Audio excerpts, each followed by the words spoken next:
Bonjour Karine.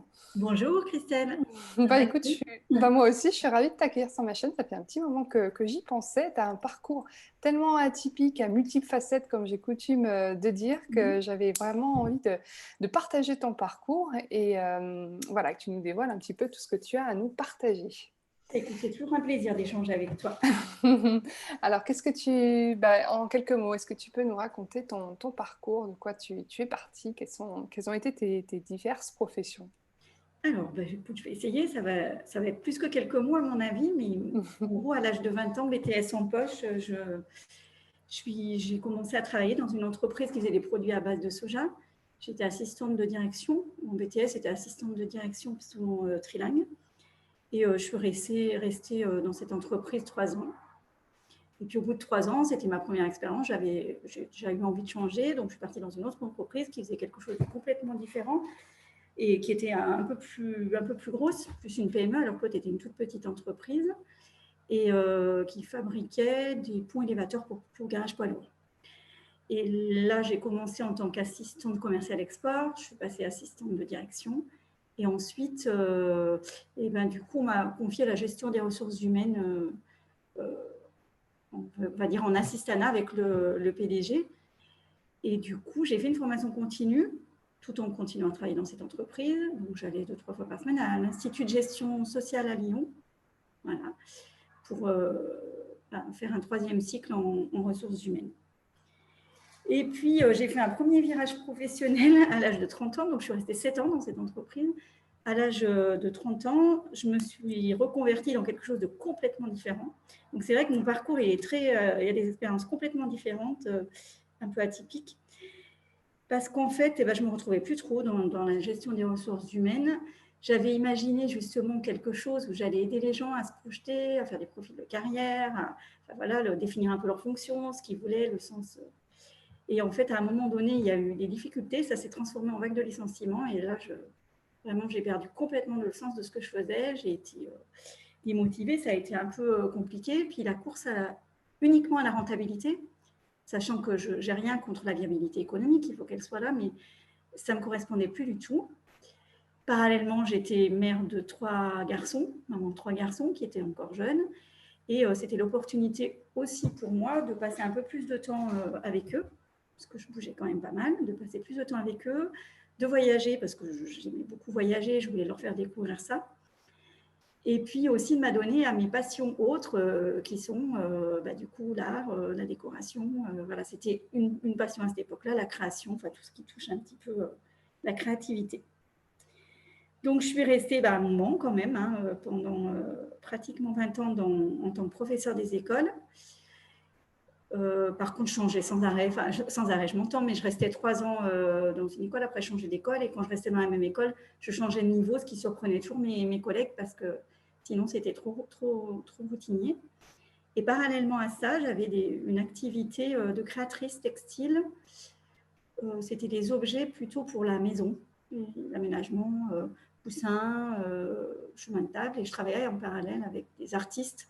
Je sérigraphiais certaines de leurs œuvres, enfin des dessins qu'ils faisaient pour moi sur des créations. Parallèlement, j'avais envie d'être un peu aussi dans une structure associative, donc j'ai été présidente d'une association de loisirs créatifs et j'ai été associée à une galerie d'art dans la Loire. Je pense que j'ai fait à peu près tout. Et en 2017, j'ai fait un deuxième virage professionnel. J'ai créé, enfin, troisième, oui, un deuxième.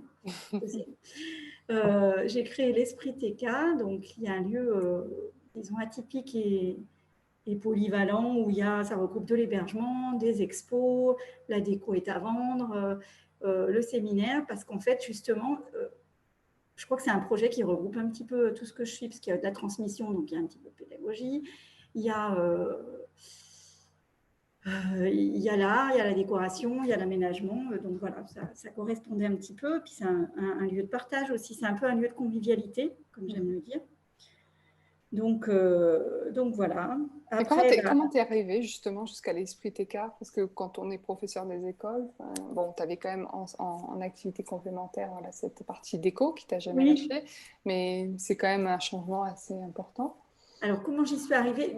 je crois que depuis tout le temps, au départ, enfin, jeune, je me suis dit un jour, tu auras des chambres d'hôtes. Après, ça a évolué différemment. Donc, j'ai pris le temps quand même. Hein. Et je me suis dit un jour, c'était quelque chose que j'avais en tête, un jour, tu feras un lieu un peu différent, des chambres d'hôtes différentes. Et en fait, comme il y a eu beaucoup de temps qui est passé, de l'eau qui a coulé, ça a été un projet un peu, on va dire, polyvalent, avec plein de choses. Et comment j'y suis arrivée après, il y a une rencontre aussi, l'opportunité d'avoir à ce moment-là ce lieu que je pouvais aménager, ce hangar que je pouvais aménager. Ça, c'est clair que ça a été aussi un tremplin. Et le fait aussi que mes enfants soient grands et autonomes. Forcément, ça donne un peu plus de temps là. Ouais. Voilà, et puis récemment, il y a aussi un autre train qui s'est mis en marche. J'ai fait l'expérience pendant ces 3 ans et maintenant j'ai envie d'accompagner des gens à travers une autre activité que je sous le nom de Bleu Vert Signature. Ouais, Bleu Vert Signature, ouais. Donc énormément de projets encore en cours, c'est top. Et donc je reviens juste un petit peu sur l'esprit TK. Ça a été, quels ont été tes plus gros challenges par rapport à sur la mise en place et puis la mise en place de l'esprit TK? Alors, sur la mise en place, il y a le dépôt du permis de construire, ça a été très compliqué parce que j'étais sur une zone qui est une zone agricole. Donc, c'était dans un hangar agricole, donc il a fallu faire des changements de destination. Il a fallu aussi faire accepter que j'allais faire quelque chose de chaleureux dans un hangar qui, au départ, est une coque extérieure. Et ça, c'était quand même assez compliqué. Ça a duré bien 3-4 mois. Je me suis battue, il a fallu écrire des choses, argumenter. Et après, je crois que c'est l'essentiel. C'était le plus gros challenge au départ. D'accord. Et après, tout a pris sa place. Ça a été assez naturel. Naturel. D'accord. Ok. Super. Super. Et donc, alors, tu nous partageais ton activité, enfin, ton activité actuelle, ta nouvelle orientation, même si tu as l'esprit TK toujours de côté. Donc, est-ce que tu peux nous en parler un petit peu plus? Oui, comment tu es venue et puis... Alors là aussi, tout naturellement, hein, j'arrête pas de dire tout naturellement, mais c'est un peu une suite logique au parcours que j'ai eu tout au long de ces années. Et du coup, en étant dans l'esprit TK, parce que quand même, il y avait cette partie, j'avais envie d'être là, d'être présente, de voir comment ça se passait, comment les gens vivaient l'expérience dans le lieu. Et petit à petit, j'ai été sollicitée par des autres qui souhaitaient du coup améliorer leur cadre de vie, même carrément changer d'orientation de vie et monter un projet similaire. En tout cas, ce n'était pas dans l'hébergement ou un projet de tiers-lieu. Donc, à chaque fois, le retour que j'avais, c'était que l'esprit TK, leur passage ici, il y avait une sensation de bien-être, une expérience un peu singulière, un peu comme à la maison, mais différent. C'était ni l'hôtel, ni la chambre d'hôte, quelque chose d'un peu différent. D'ailleurs, une cliente m'a dit un jour, pour la petite histoire, c'est fabuleux, c'est un véritable laboratoire émotionnel. D'accord. J'ai retenu ça. Je ne sais pas trop quoi en penser, on n'est pas allé plus loin, mais il y a quelque chose de l'ordre de l'expérience, mais surtout des émotions à travers le lieu. Et ça, c'est quand même bien lié à l'aménagement. Sachant que l'aménagement et la décoration intérieure m'a toujours passionnée. Hein. Je veux dire, à l'âge de 12 ans, je changeais ma chambre. Je suis abonnée à Art et Décoration depuis l'âge de 15 ans. Enfin, et en plus de pouvoir faire ces ponts avec le bien-être, avec tout ce qui est le travail, parce que comme j'ai une cible de clientèle qui est très variée, le bien-être au travail, le bien-être chez soi, le bien-être en week-end, ça m'a paru une bonne chose. J'avais adoré. Ça t'a paru cohérent, quoi. Cohérent, oui, voilà, c'est ça. J'ai adoré créer. Là, j'ai créé tout l'aménagement et toute la décoration de ce lieu, mais j'ai adoré, quoi, en fait. Et en fait, j'ai envie de recommencer à chaque fois. Au niveau perso aussi, j'ai déménagé plusieurs fois quand même. Quand on était tout jeune, avec le père de mes enfants, on a acheté un appartement, on a acheté les combles pour 1 euro, symbolique, transformé. Donc, du coup, la revente, c'était bien. Après, acheter une vieille maison, toute pourrie, pareil. Donc, c'est vraiment quelque chose, mais je le faisais à titre plus personnel. Et là, j'ai envie de partager tout ça avec des personnes et d'accompagner des gens dans ce sens-là.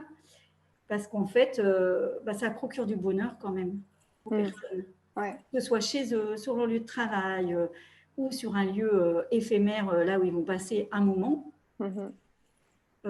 Franchement, c'est le bonheur que ça procure et ce que ça change, enfin, ce que ça induit en fait dans le ressenti personnel qui m'intéresse. Donc du coup, je me suis rendu compte qu'il y avait peut-être une valeur ajoutée. Ce que je faisais naturellement, le regard des autres m'a ouvert les yeux en me disant j'ai peut-être quelque chose, ma valeur ajoutée, elle est peut-être là-dedans. Et du coup, je me suis dit, je vais partager cette expérience, aider les autres à créer des espaces. Donc c'est vraiment une offre différente, il en existe, hein, mais peu classique de la décoration intérieure. D'accord. Donc du coup, ce que je comprends, c'est que ça peut être des personnes qui ont, par exemple, pourquoi pas, des projets un peu similaires aux tiens, que tu as eu avec l'Esprit TK, de mettre en place aussi, pourquoi pas, des tiers-lieux ou des chambres d'hôtes. Voilà. Est-ce que tu vois d'autres personnes qui te sollicitent aussi sur d'autres projets? Alors oui, il y a cette partie-là, donc des gens qui sont porteurs de projets, donc ça va être autour de l'hébergement, les différents types d'hébergement. Ça peut être des tiers-lieux, ça peut pourquoi pas être aussi des concepts un peu polyvalents, tu vois, de restaurants avec une librairie, des choses qui sortent un peu de l'ordinaire. Ouais. Après, il y a aussi les investisseurs. J'avais envie aussi de me rapprocher d'eux. Mais alors pour tous, il y a quand même un point commun, c'est que j'ai envie que ce soit des gens qui aient une sensibilité à changer un petit peu les codes. C'est-à-dire que clairement, même si c'est choquant, ça m'intéresse pas trop d'aller aider des personnes qui vont faire quelque chose que tout le monde fait. En fait, il y a 3 piliers dans mon accompagnement que j'ai réussi à définir parce qu'il y en avait beaucoup. C'est l'éco-responsabilité, l'humanité et j'ai oublié le troisième, c'est le stress. Oui, décoration éco-responsable, l'humain et le bien-être. Bien sûr, j'en ai parlé bien pendant. sûr. Voilà. Oui. C'est vraiment mes trois piliers. Donc, en fait, j'ai envie d'accompagner des personnes qui sont. Qui correspondent à ces valeurs, quoi. À ces valeurs, qui correspondent à ces valeurs, qui sont dans une démarche comme ça. Après, ça peut être aussi des particuliers qui veulent améliorer leur espace de vie. Tu vois. En fait, au départ, je m'étais dit, particulier, pas forcément. Mais finalement, j'ai été sollicitée et chaque fois, c'est des personnes qui ont quand même cette démarche-là et ces valeurs-là. D'accord, ok. Ouais, donc c'est un long travail aussi pour définir un peu tout ça. Ton client idéal, oui, comme on dit. Des espaces de travail, mais quand tu parles tiers-lieu, c'est vrai que des espaces de travail aussi, c'est des entreprises qui ont envie, qui pensent au bien-être de leurs salariés. Donc là, je peux me rapprocher des RH. Aussi. Et spécifiquement pour les hébergements, il y a vraiment une idée d'accompagner les personnes de la jeunesse de leur projet jusqu'à l'aménagement. Ça peut être bien sur l'analyse de marché, toutes les étapes qu'il y a à faire. D'accord. Donc là, ça ressemblera plus à du coaching. Et j'ai envie, en tout cas au niveau des professionnels, des entreprises, des choses comme ça, d'être sur des petites structures. Parce que c'est le pari que j'ai fait avec l'Esprit TK, d'avoir un beau lieu, un grand lieu, mais de rester sur des événements sur du petit nombre. Parce que justement, souvent, quand on est petit, entre guillemets, on n'a pas accès à tout. Donc, du coup, voilà. Ok, super. On a vraiment l'impression que tu as trouvé ta place et que tout suit, comme tu le disais, un fil conducteur depuis le début, en fait. Tout est logique, cohérent. Sachant que ce n'était pas conscient, ça s'est fait au départ. C'est aujourd'hui que je réalise que ce chemin, il a un sens. Il a un sens. Et puis surtout que j'arrive à être alignée avec ce que je veux et savoir ce que je veux. Exact. Ouais, un long cheminement. Ah oui, c'est un long cheminement. Je ne suis pas toute jeune non plus. Ah non, mais c'est pas ce que je voulais dire. Je comprends bien. Et du coup, qu'est-ce que tu conseillerais à des personnes qui se retrouvent un peu en toi, parce qu'il y a vraiment ce côté, ce profil multipotentiel où tu as toujours cette envie d'explorer, de rebondir, d'amorcer des nouveaux projets. Et on connaît aussi le travers, c'est compliqué aussi d'arriver à trouver vraiment sa place sans s'essouffler, sans se fatiguer. Qu'est-ce que tu conseillerais à des personnes qui veulent se lancer comme toi, enclencher tous ces changements de vie, tous ces tournants professionnels Parce que j'imagine que tu as eu quand même un certain nombre de peurs en toi. Qu'est-ce qui t'a aidé à franchir les caps à chaque fois? Alors, je crois que c'est de toujours y croire et de rester optimiste, Mhm. malgré les... Voilà, pareil, moi, oui, comme tu dis, il y a eu des peurs, il y a eu des doutes, il y a des up and down, mais voilà, du coup, je pense que franchement, il faut y croire. Et après, bien, avant toute chose, avant de se lancer dans une reconversion, essayer de bien cerner ses objectifs, savoir pourquoi on le fait et le sens qu'on y donne, parce que le sens, il est important. C'est ça. Plus jeune, parce que j'ai toujours été curieuse de tout, tu vois, j'allais très vite. Et je pense que, alors, on peut aller très vite après, mais il faut quand même avoir les bases et savoir où on va et pourquoi on le fait. Après, ne pas hésiter à décortiquer tout ça et à consolider le projet, son concept, analyser, vérifier la viabilité économique, comme je t'en parlais tout à l'heure, parce qu'il y a quand même une chose. Après, chacun a des objectifs différents en termes de revenus. Mm. Mais on est obligé quand même de passer dans la... Même si on est dans l'humanité, il faut quand même qu'à un moment donné, ça nous permette de vivre. Et puis après, se positionner correctement et valoriser ses différences. Okay. Peut-être se faire accompagner aussi, comme je l'ai fait tardivement. Se faire accompagner parce que c'est un vrai investissement sur soi-même et ça permet aussi d'avoir un autre regard. Même si on a bien analysé les choses, ça permet d'avoir un autre regard. Ça permet d'aller un petit peu plus vite une fois qu'on a bien posé les bases. Mais je crois que c'est aussi beaucoup gérer, comprendre ce que c'est qu'une émotion, ce que c'est qu'une pensée, que c'est les pensées qui génèrent nos émotions et qu'on peut travailler là-dessus et que là, après, c'est vraiment une mine d'or en fait. Ouais. C'est investir sur soi, vraiment. C'est ça, exactement. Ouais. Voilà. Ok, super. Bon, alors du coup, les personnes qui seraient intéressées pour découvrir l'esprit TK d'une part, et puis aussi ton activité de coaching en déco, qu'est-ce que tu pourrais nous indiquer? Comment on pourrait te contacter? Alors pour l'esprit TK et bleu vert signature, il y a donc un profil Instagram pour chaque... Ouais. Parce que bleu vert signature, je crois qu'on l'a dit tout à l'heure rapidement, enfin tu l'as dit en tout cas, mais bleu vert signature, c'est vraiment sur ta partie d'accompagnement, justement, voilà. sur la partie l'esprit TK, c'est un lieu, le ouais. lieu où il se passe tout. D'hébergement. Ouais. Voilà, d'hébergement et bien plus encore. Bleu vert signature, c'est toute la partie accompagnement.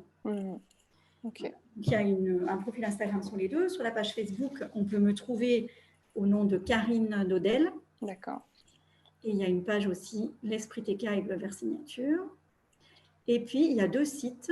Donc, l'Esprit TK, il est bien en place. Et puis, Bleu Vert Signature, il va évoluer. Il va évoluer, mais il a le mérite d'être là.